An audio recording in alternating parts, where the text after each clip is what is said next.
turabasuhuje tubifurije ibihe byiza umwaka mushya muhire w'ibihumbi 2026 ahantu hose muri mudukurikirana. Imana y'amahoro ibishimire cyane mwebwe n'imiryango yanyu. Uyu mwaka uzababera w'amata n'ubuki. Amazina yanjye nitwa Jerry, turi kuri Rwanda Gospel Show, Imana Irahari TV ndetse na Narada TV. Na Narada TV mwaho hose mwahadusanga mu gihe umukore subscribe ibintu bigende neza. Twongeye kugira ubwo mugisha uko baturi kumwe n'umushumba Buhungu.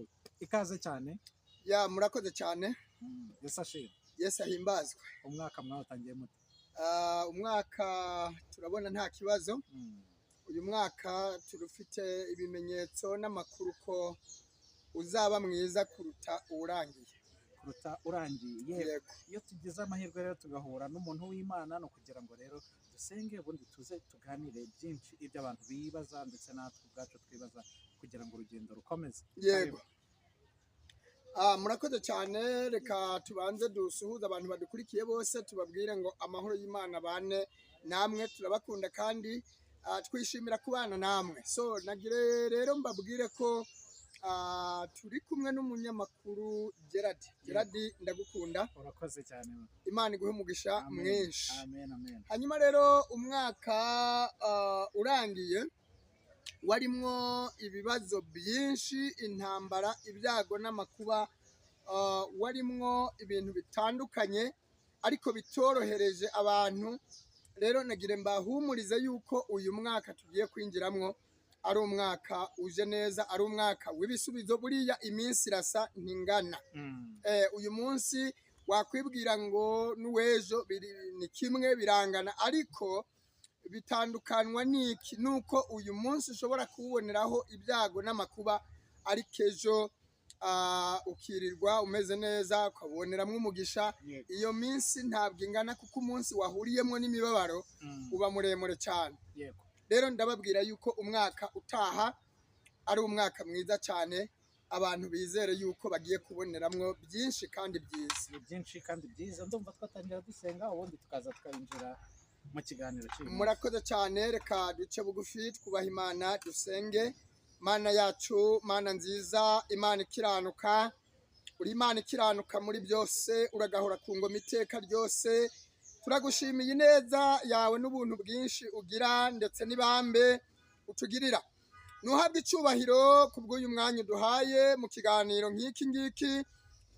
Nsengeye abatwumva bose n'abadukurikiye mu migabane ine igize isi, ndetse nsengeye n'umunyamakuru uyoboye iki kiganiro Gerard, nawe umugirire neza. Mana yacu, bana natwe kandi utwambike imbaraga. Ijambo ryarambwiye ngo abazi Imana yabo bazakomera, nibamara gukomera bakora iby'ubutwari. Ngwino ubane natwe, udukoreshe, umpindure icyuma cyawe, umpindure icyuma gisha, umpindure igikoresho cyawe unkoreshe. Naba ari nge, izina ryawe rihabwa icyubahiro. Urakoze kuri Imana yacu, urakoze kubanye natwe kandi ubigenje neza. Nuhabwe icyubahiro mu izina ry'umwami wacu Yesu dusenze twizeye, amen. Amen. Urakoze cyane mushumba. Reka dutangire tuvuga tuti hari ijambo rivuga ngo tugaragara nk'abatariho. Yego. Ariko dutungishije benshi. Umbwiye ijambo ryiza cyane, Imana iguhe umugisha. Yego. Abantu bagiye bibaza ku bintu byinshi, harimo n'abashidikanya ku mvugo y'Imana bitewe n'iki? Yego. Harimo ababigiyemo kuko ari Imana yabatumye. Yego. Hakabaho ababigiyemo kuko babonye hari abo bitunze ndafashijwe. Yego. Hakaba n'abandi babijyamo kugira ngo bigane Abeli uko abikora, bigane runaka uko abikora, nibyo bigarurireho amafaranga y'abantu babacucura utwabo.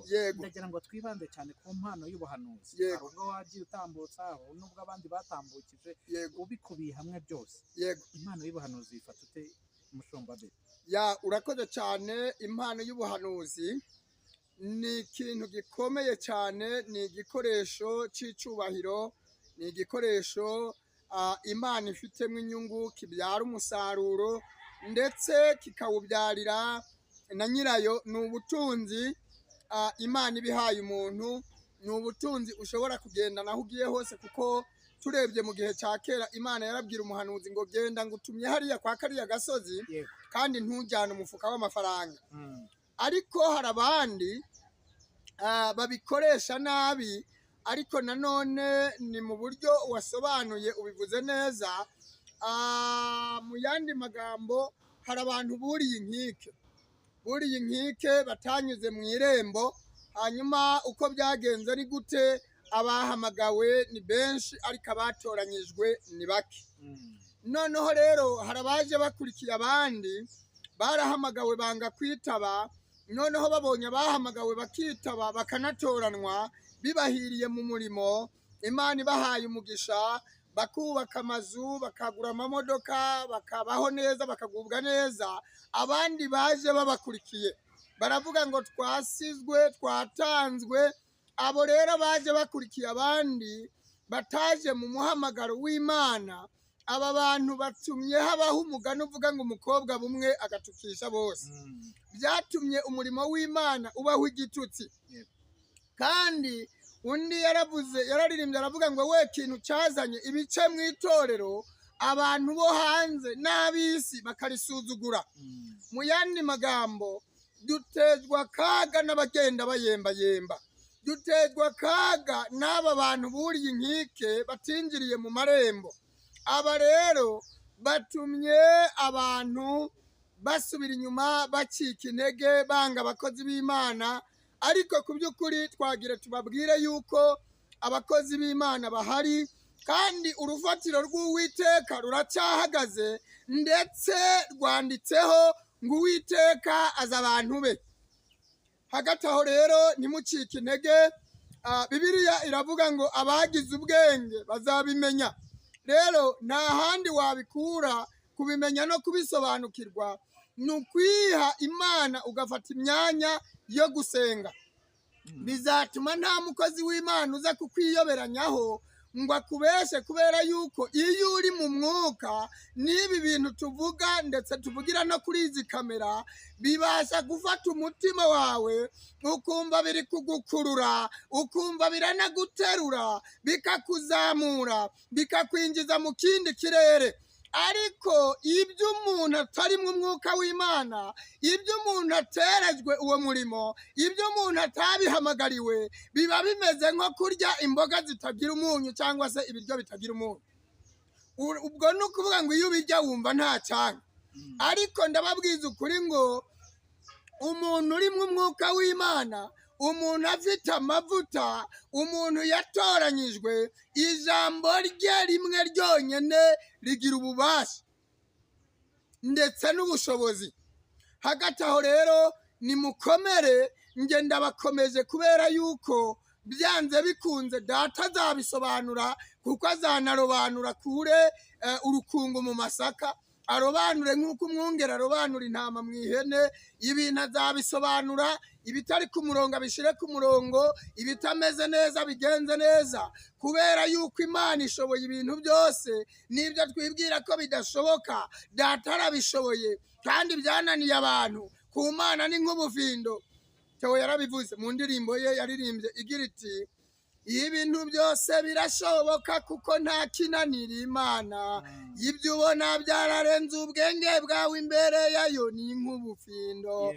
Wewe Imana ipfa kubikwemera, abatakwemera izabemeza. Yesu we uri umwami. Ni ukuvuga ngo Imana iri muri wowe, Imana iri muri njyewe, birakominikana, bigahura, bigahuza. Noneho wamara kubyumva, ukumva ni ibintu bidasanzwe, ukumva ni ibiryo bifite icyanga, ukumva ni ibiryo bitetse neza, ukumva birakarangitse neza, ukumva harimo ibirungo. Niko Imana imeze. Ariko iyo umuntu abikora bivanga, akiyoberanya, ibyo atanga n'ibyo agabura bimera nk'ibiryo bidatetse neza, cyangwa se bitagira amavuta, cyangwa se bitarimo igitunguru n'ibirungo, bimera nk'imboga zitarimo umunyu. Wumva ibyo bintu naho bikura umuntu, nta naho bimugeza. Reka mbabwire rero yuko Imana iba muri twe irakomeye. Kandi nubwo hagaragaye abantu basa n'ibisambo, abantu basa naho baje kuyobya intama, abantu basa naho bahagaze mu marembo ngo babuze n'abinjira kwinjira, njyewe ndabakomeje kandi ndabahumurije. Ijambo ryo riravuga ngo mubwire abantu ibyururutse imitima, mubwire n'ab'i Yerusalemu ko intambara zabo zishize kandi ko n'igicumuro cyabo bakibabariwe kabiri n'ukuboko k'Uwiteka. Mu yandi magambo bivuze iki? Biravuze ngo nimukomere, intambara dufite n'ibibazo byo mu isi Yesu azaza birangize, azakuraho n'intambara ya Herumagidoni ndetse n'iya Antikristo. Igihe kizagera tube mu mahoro, igihe kizagera mubeho neza, igihe kizagera amarira ashire, kuko umuririmbyi nawe yarabivuze, aravuga ngo amarira azashira. Bana b'Imana mwe, Yesu dukorera azatunyuza ahatambika, azatunyuza heza, atunyuza ahatambika, imisozi ayidukwepeshe, ibibazo birangire, inzira z'amabuye, inzira yabwiye Kura amagambo akomeye, aramubwira ngo nzakujya imbere, ahataringaniye nzaharinganiza. Imana iri imbere yacu kandi izadutwarira kandi izadutegekera, ibintu bizagenda neza. Nimukomere, abantu mwamenye Imana, abantu muyikomejeho, haleluya, muyinambyeho, ejo ni heza. Yego, murakoze cyane. amina amina. Mushumba, uri umuhanuzi. Yego. Uvuka mu gihugu cy'abaturanyi b'i Burundi. Yego. Nagiye nkukurikirana kenshi mu gihe twagiye tubana, ndetse n'ibiganiro nabonye watambukije mu myaka yashize, yaba umwaka ushize n'indi myaka yabanje. Ubuhanuzi bwawe ntiburara, hari ibyo wagiye utambutse. Yego. Iyo turebye igihugu cy'u Burundi ni igihugu cyiza cyane. Yego. Ariko n'igihugu cy'u Rwanda nacyo ukimazemo igihe. Ubutumwa bwawe ku bavandimwe, yego, ni ubuhe? Murakoze cyane. Reka tubwire abanyarwanda n'abanyarwandakazi, tubwire abakongomani n'abakongomanikazi, abarundi n'abarundikazi, tugere no muri Tanzania tubwire abatanzaniya ndetse n'abatanzaniyakazi, reka tugere n'i Bugande tubwire abagande n'abagandekazi. Imana yacu iracyakora kandi yakora kera, n'ubu ntaho yagiye, iracyahari. Twagire tubabwire yuko tutitaye ku bibazo byo mu isi, tutitaye no kubabiteza, uretse ko ijambo ry'Imana rivuga ngo umuntu ushyira igitsitaza imbere ya mugenzi we, ngo Imana izamuhana kandi ngo ikimukwiriye, ngo nuko yahambirwa urusyo ruremereye ku ijosi ngo akajugunywa mu nyanja. Icyo ni igihano kiremereye. Nagira mbabwire ngo ubutumwa uyu munsi mbafitiye, mfite ubutumwa bw'abantu bubashye Imana, mfite ubutumwa bw'abantu bayinambyeho, mfite ubutumwa bw'abantu bibuka umuremyi.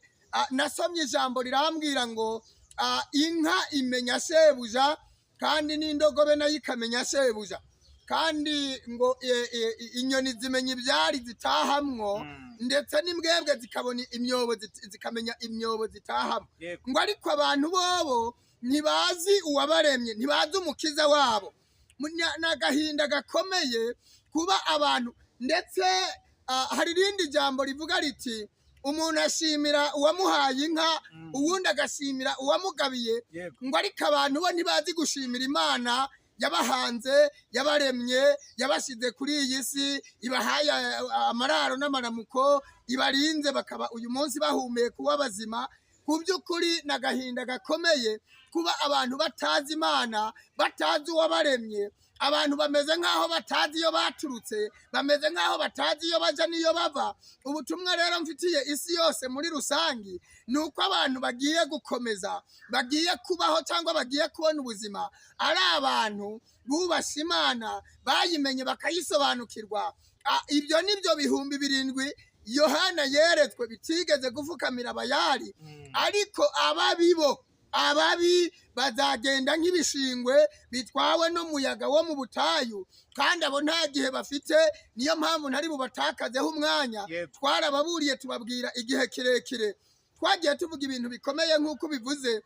Ubu tuvugana nakangurira umuntu wese kugarukira Imana yamuremye, akamenya neza ko byanze bikunze afite itangiriro ry'ubuzima akagira n'iherezo ryabo, kuko aho bigeze urugamba rugeze mu mahina, tugeze mu bihe bigoye. tugeze aho umwana arira nyina ntiyumve, tugeze aho umuntu wese arira ntawe yaha, tugeze aho umuntu wese yimenya. Ni ukuvuga ngo ni ibihe byahanuwe biri gusohora kandi ntibizasubira inyuma. Nasomye ijambo rirambwira muri Yesaya ibice 55 uhereye ku murongo w'10, hari ijambo rigira riti nk'uko imvura na sheregi bimanuka bivuye mu ijuru bigatosa ubutaka ntibisubireyo, bigatosha n'ingundu, bigaha umubibyi imbuto, nushaka kurya bikamuha umutsima, ngo niko ijambo ry'Imana rimeze, ngo ntirizagaruka ubusa ridasohoje icyo data yaritumye. Bishatse kuvuga iki? Ikintu cyose cyahanuwe, ikintu cyose Imana yavuze, ikintu cyose ijambo ry'Imana ryavuze n'ibyavuzwe n'intumwa n'abahanuzi, uretse abayibeshera bakayivuga ku munwa gusa, mu mitima yabo ntayirimo, ibyo byose bizasohora. Rero ntimuryame ngo musinzire umukondorajosi, mumenye ko umwami wacu Yesu azaza. Nge ndi umuhanuzi utanga imbuzi, impanda ya nyuma mu bihe biheruka ibindi bihe. Umuhanuzi Eliya abwira abantu kugaruka kwa Yesu, aho niho ngeze. Kandi ubuhanuzi bwacu nk'uko babivuze buri ahantu hose, buri ahantu henshi. Twabwiye abantu, twakoze iby'Imana ishaka, twavuze iby'Imana idutumye, twaburiye abantu, rubanda rwaraburiwe. Uwutitaye ku mbuzi wese azapfa yizize, amaraso yabo sinzayabazwa. Reka ngaruke no ku kibazo cya Kongo.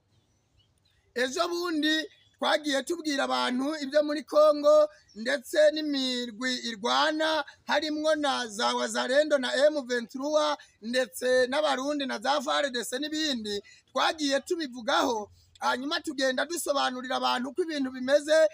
Ndetse umunyamakuru w'ubushize yarambagije ati ko tubona Amerika yakuye M23 muri Uvira, nayo ikaba yemeye kuvayo. Ibi bintu urabivugaho iki? Ndavuga nti njyewe nk'umuhanuzi ndebesheje amaso y'umwuka, kuko ay'umubiri yo yambeshe, ndabona batazavayo, ni amabesho. Ndavuga ngo ni ibintu bita kujijisha cyangwa se ikinamico.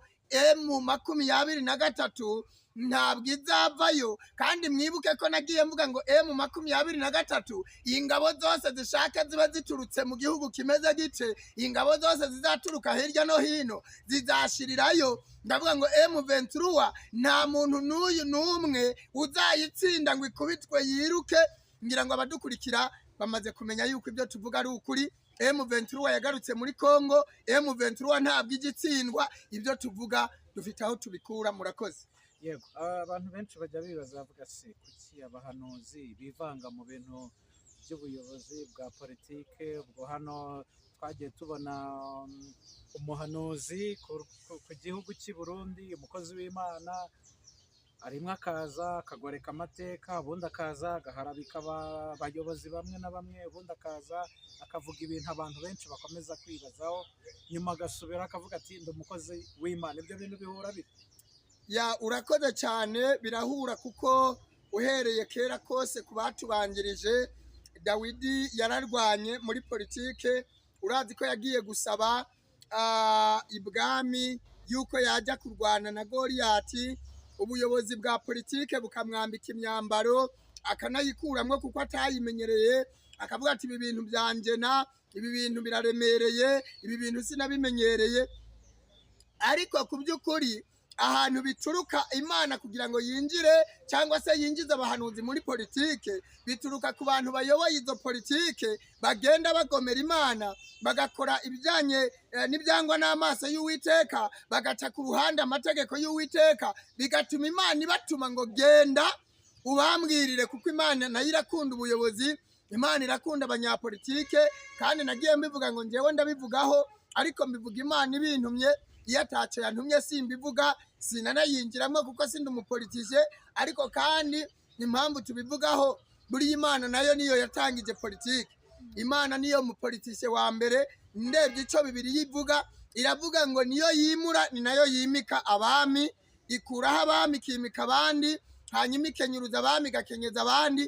Dusanga rero Imana nayo ikorera muri politike. Yego, nk'umuhanuzi, nk'umuvugabutumwa, nk'umukozi w'Imana, tugana ku musozo. Yego, ubutumwa Imana irimo iratanga muri uyu mwaka mushyashya twinjiyemo, abantu bagenze gute abakora bate, abasenga basengera iki?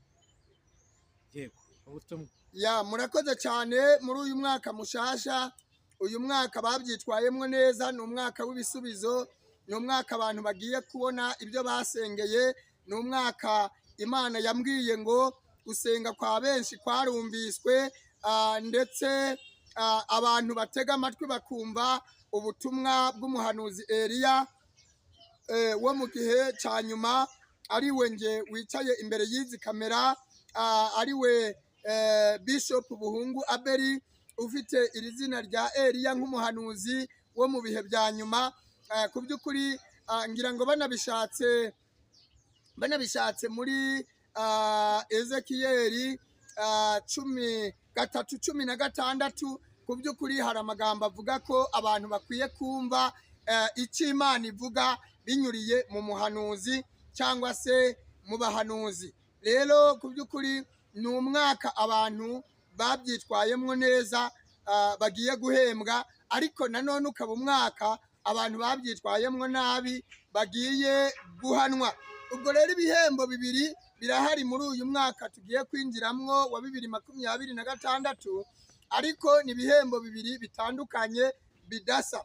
Urumva rero nababwira ngo uwakoze neza agiye guhembwa, ariko uwakoze nabi agiye guhanwa, kuko ni umwaka Imana itazihanganira akavuyo k'abari mu isi.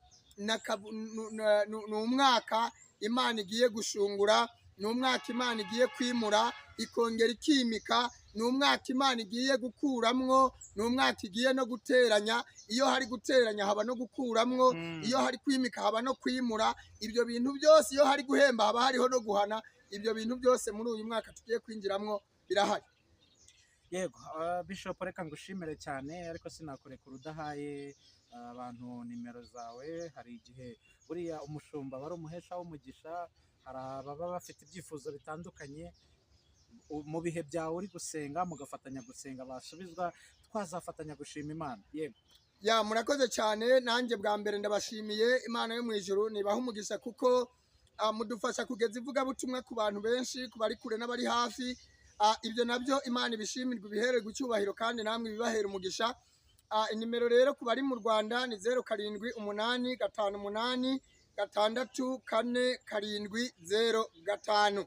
Ku bari hanze y'u Rwanda ni akamenyetso ko guteranya 250 78 58 64 705. Ku bumva Igifaransa ni +250 78 58 64 705. Iyo niyo nimero, iba kuri WhatsApp, iba no kuri Momo.